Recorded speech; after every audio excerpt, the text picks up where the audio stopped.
മുഖ്യമന്ത്രി പിണറായി വിജയനെതിരെ സിപിഐഎം തിരുവനന്തപുരം ജില്ലാ കമ്മിറ്റിയിൽ ആരോപണം. ക്ലിഫ് ഹൌസിലെ അടുക്കള വരെ സ്വാധീനമുള്ള വ്യവസായിയാണ് എല്ലാം നിയന്ത്രിക്കുന്നതെന്നാണ് ജില്ലാ കമ്മിറ്റി അംഗം കരമന ഹരി ഉന്നയിച്ചത്. വ്യവസായിയുടെ പേര് പറയാൻ ആവശ്യപ്പെട്ടിട്ടും കൂട്ടാക്കാതിരുന്ന കരമന ഹരിക്ക് ഷോക്കോസ് നോട്ടീസ് നൽകി. ന്യൂനപക്ഷങ്ങളോടുള്ള പാർട്ടി സമീപനത്തെ വിമർശിച്ചവർക്ക് മറുപടി പറയുമ്പോൾ ജില്ലാ സെക്രട്ടറിയും അംഗങ്ങളും തമ്മിൽ വാഗ്വാദം നടന്നു. തെരഞ്ഞെടുപ്പ് ഫലം അവലോകനം ചെയ്യാൻ ചേർന്ന സിപിഎം തിരുവനന്തപുരം ജില്ലാ കമ്മിറ്റിയിൽ മുഖ്യമന്ത്രിക്കും സർക്കാരിനുമെതിരെ ഗുരുതരമായ ആക്ഷേപങ്ങളാണ് ഉയർന്നത്. മുഖ്യമന്ത്രി എന്താ ഏകാധിപതിയാണെന്ന ചോദ്യം ഡിവൈഎഫ്ഐ നേതാവ് ഉന്നയിച്ചപ്പോൾ മുഖ്യമന്ത്രിക്കും വ്യവസായിയും തമ്മിലുള്ള ബന്ധം സംബന്ധിച്ച ആരോപണമാണ് എല്ലാവരെയും ഞെട്ടിച്ചത്. ക്ലിഫ് ഹൗസിലെ അടുക്കള വരെ ബന്ധമുള്ള ഈ വ്യവസായിയാണ് സർവ്വവും നിയന്ത്രിക്കുന്നതെന്നായിരുന്നു ആക്ഷേപം.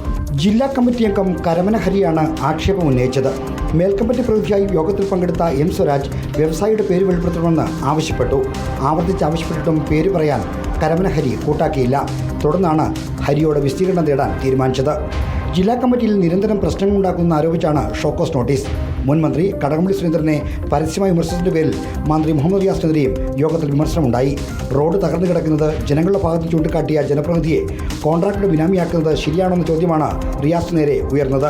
മന്ത്രി റിയാസ് ജില്ലയിലെ പാർട്ടിയുടെ നേതാവായ കടകംപള്ളിയെ കരിനിഴലിൽ നിർത്തി. മാധ്യമങ്ങളിലൂടെ വിവാദത്തിന് വഴിമരുന്നിട്ടെന്നും അംഗങ്ങൾ വിമർശിച്ചു. സ്പീക്കർ എൻ ഷംസീറിന് ബിസിനസ് ബന്ധമുണ്ടെന്ന ആക്ഷേപവും ജില്ലാ കമ്മിറ്റിയിൽ ഉയർന്നു. തലസ്ഥാനത്തെ ഫാർമ വ്യവസായിയുമായി ബിസിനസ് ബന്ധമുണ്ടെന്നാണ് ആക്ഷേപം. BJPയുടെയും അടുപ്പക്കാരനായ ബിസിനസ്സുകാരനാണ് ഇയാളെന്നും ചൂണ്ടിക്കാണിക്കപ്പെട്ടു. കരമന ഹരിത്തിനെയാണ് ഈ ആരോപണവും ഉന്നയിച്ചത്. സാധാരണ പാർട്ടി പ്രവർത്തകർ പിരിവിനോ പത്രം ചേർക്കാനോ ചെല്ലുമ്പോൾ പരിഗണിക്കാത്ത ബിസിനസ്സുകാരന്റെ വീട്ടിൽ എൻ ഷംസീർ നിരന്തരം പോകുന്നത് എന്തിനാണെന്ന് KSKQ നേതാവ് K ശശാങ്കൻ ചോദിച്ചു. ജില്ലാ സെക്രട്ടറി V ജോയ് മറുപടി പറയുന്നതിനിടെ ജില്ലാ കമ്മിറ്റിയിൽ വാഗ്വാദം നടന്നു. ലോക്സഭാ തെരഞ്ഞെടുപ്പിലെ വോട്ട് ചോർച്ചയിൽ മുസ്ലിങ്ങളെ മാത്രം പഴിക്കരുന്ന വിമർശനത്തിന് മുസ്ലിം പ്രീണനം എന്ന അർത്ഥത്തിലാണ് ജില്ലാ സെക്രട്ടറി V ജോയ് മറുപടി പറഞ്ഞത്. സംസ്ഥാന സെക്രട്ടറി രംഗം M സ്വരാജ് ഇടപെട്ട് തിരിച്ചതോടെയാണ് രംഗം ശാന്തമായത്. Reporter R Sreejith, reporter Thiruvananthapuram.